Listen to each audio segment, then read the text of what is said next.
যে আমি যেটা খবর পেলাম যে 9 তারিখে যেটা হয়েছিল যে যখন যে জেনারেল মাহবুব কেঁদেছিলেন, আমিনুল স্যার বললেন যে যত টাকা লাগে, ওইটার ভেতরকার কথাবার্তা তো আসলে বাইরে গিয়েছে।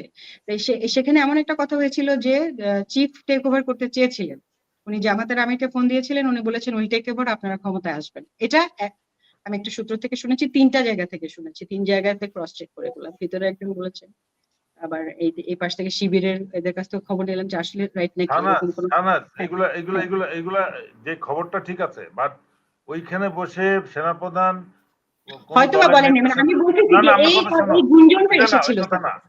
আমার কথা একটা জিনিস রাজনৈতিক দলকে বুঝতে হবে, জনগণকেও বুঝতে হবে, দলের কর্মীদেরকেও বুঝতে হবে।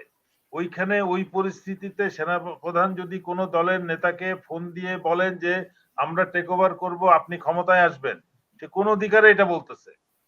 সেটা এটা তো